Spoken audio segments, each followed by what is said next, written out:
Money keep coming in, I can't choose. Foreign card off the chain, I can't prove. Got different color on my diamonds, I can't even see the time. Hey, what's up guys? Before I start this video, I wanted to take a minute to tell you guys about Pro Guides. Pro Guides is a brand new way to learn secret tips, insane tricks, and brand new metas the fastest way possible. They have the most up-to-date tutorials, the best ways to improve, personalized teaching, and it's all for free. Hey, what's up guys? In today's video, I'm going to be showing you guys what happened after I quit playing Fortnite for 30 days or 1 month. I stopped playing Fortnite as an experiment to see what would happen if I didn't play it for a really long time and then came back to it. This video will have 3 parts. The first will be me going into creative and showing you guys how I played, built, and basically did stuff like that. The second part is going to be me playing in an event, which is a tournament inside of the lobby. So we're going to be playing against really good people, and we're going to be taking a really close look at my aim. And the third part is that I'm going to be giving you guys tips and tricks on everything that I did to get back to where I was within minutes after not playing the game for a whole month. So without further ado, I hope you guys enjoyed this video, and let's get right into it. So it's the first lobby that I've loaded up in 30 days, and I'm going to start trying to do some 90s. And basically what happened was I actually messed up my first 90, and from here you guys can see that I almost instantly fixed it, and it was really simple, and I'm going to show you guys what I did right now. So if we take a closer look at this, you guys can see that I actually jump really early, and that causes me to put the ramp right over my head. All I had to do to fix this was just start jumping and timing my jumps a little bit better. Now as you guys can see, I still messed it up, so it means that it hasn't fully gotten into my muscle memory. So I just practiced this with some different 90s, and these are the 90s that I tend to do. So I started cranking these new form of 90s. The reason that I started with the other ones was because they have that wall, and as you guys can see, I fell right off the edge, and that showed me that I was overextending too much on my 90s. And what I had to do was turn more onto the right side, and as soon as I did this, you guys can see that I almost instantly started doing them better. Now of course, when you're doing 90s and you just started playing after a while of not playing, you're going to be really off. Your muscle memory is going to be very off, so even if you start hitting it right, it's going to take you a couple tries to perfectly hit it without messing up. Now for the second one, I went ahead and did the double ramp wall floor rush, and this is a great one to be able to do because it will provide you with good cover, and it's something that you're going to use a lot in creative 1v1s and sometimes even in games. So it's good to be able to do this quickly and efficiently. And as you guys can see, the muscle memory is not there, so sometimes I might misplace, but basically what I did was I started really focusing on holding my finger down on the bumpers and then the left triggers while spinning, and this really helped me get it down more consistently.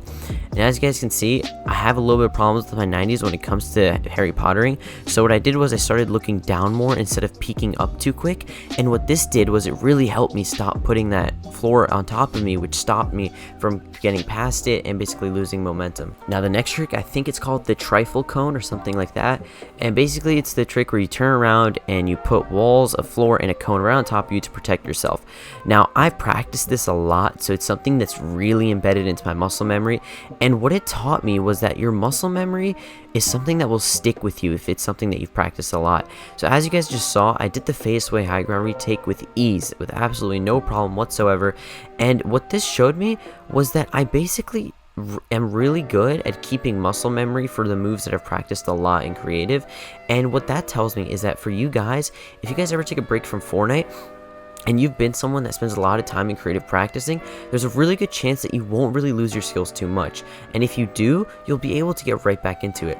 Now, as you guys just saw, I had a lot of problems with the ramp floor pyramid rush, where you're basically putting a ramp and a floor, a ramp, floor, and a pyramid on top of you to protect yourself.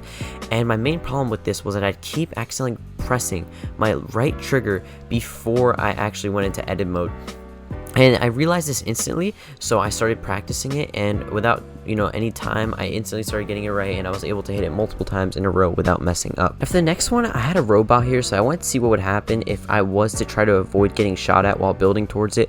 And as you guys can see, my builds are pretty decent in terms of speed and blocking shots, and with some practice, about like 15 minutes in creative, I was able to get most of my building skills back and return back to my old building speed. Now as you can see, there is some things that I'll mess up, especially with the double ramp floor rush, but with time I'm pretty sure that I'll be able to get these going right. Now before we do tunneling, I needed to improve my editing because my editing speed wasn't the best, and I also had some problems with getting the actual editing maneuvers down. And to be able to tunnel effectively, you have to be able to edit. So the way I practiced this was I just put a wall down and I'd basically try to crank out different kinds of edits. And with a little bit of time, I was once again able to get back to my old editing speed and have the consistency that I once had before.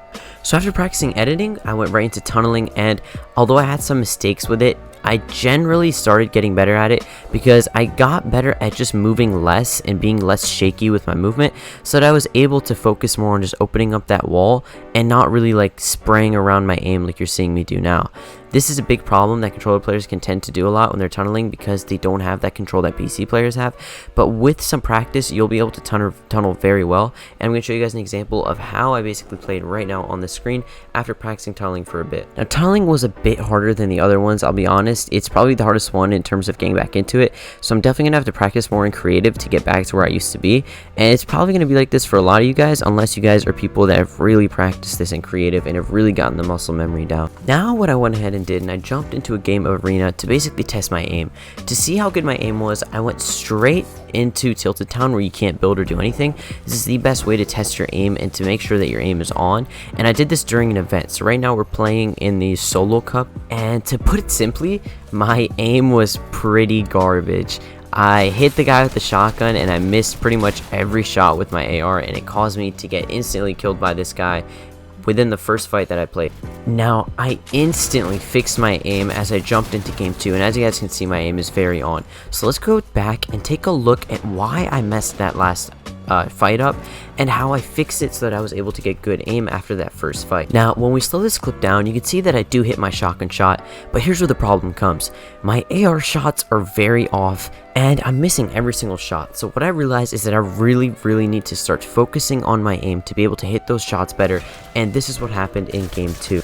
So as you guys can see, I'm pretty much hitting all of my shots. I'm barely missing anything, and this is usually how I play. So basically, just by focusing on my aim and really focusing on aligning that center reticle with the opponent's bodies, it's instantly improving my aim and making me play better overall. Now, what basically happened after I made that realization and I really focused on my aim was I'm pretty much hitting every single one of my shots, and my gameplay absolutely evolved after this point. By being able to hit all of my shots, especially with the shotgun and guns like this pistol, I was able to absolutely dominate players regardless of how I was building or any other aspect of my gameplay. And that is because of the core concept of Fortnite, that you can never get shot by someone without being able to shoot them back, and vice versa. You will never be able to shoot someone without giving them an opportunity to shoot you back. And that is basically a concept in Fortnite that is very underrated and very important to the gameplay of the game. If you guys are very accurate with your shots and you never actually miss your opponents, there is no way that you will ever lose a fight no matter what. And that's because it's not possible for an opponent to shoot you without you having a chance to shoot them back. So if you guys are always accurate with your shots, you will always dominate your opponents as long as you have good awareness and you know exactly where to look. And that's basically what I started doing. Even though I haven't played this game in a while and my building wasn't exactly the best, I focused a lot on my aim and my movement when it comes to strafing and using my strafe to aim, and by doing that I was able to hit all my shots and pretty much dominate players just because of the fact that I was hitting my shots better than them. So even though they could have been able to build better, me hitting those massive 190 shots with the shotgun and hitting, you know, AR shots, SMG shots accurately for critical headshot damage and for things like this really helped me outperform people and just dominate in games like this. So if you guys even take a look at the top right of my screen to take a look at my kills, I'm playing in a Fortnite event right now, which means I'm playing against good people, and I've dropped 10 kills already, and it's barely even late game. So without even entering the late game, I already have 10 kills in an event within Fortnite. And this can pretty much show you guys how important aiming is within this game mode and within playing Fortnite in general. You can never be a good competitive player or any good player without having good aim. And you will also have the chance to be one of the best in the world if you have the best aim in the world. Because in the end, aim is truly what matters in Fortnite. And yeah guys, as we reach the end of this video, I really hope it helped you guys learn that you guys can take a break from Fortnite and go do whatever you need with your lives and basically come back and play just as good as before. If you guys watch this video all the way up to this point, go down in the comment section and comment HOPE, H-A-O-P, and let me know that you guys watched it, and thank you guys so much for watching. I'll see you guys in the next one.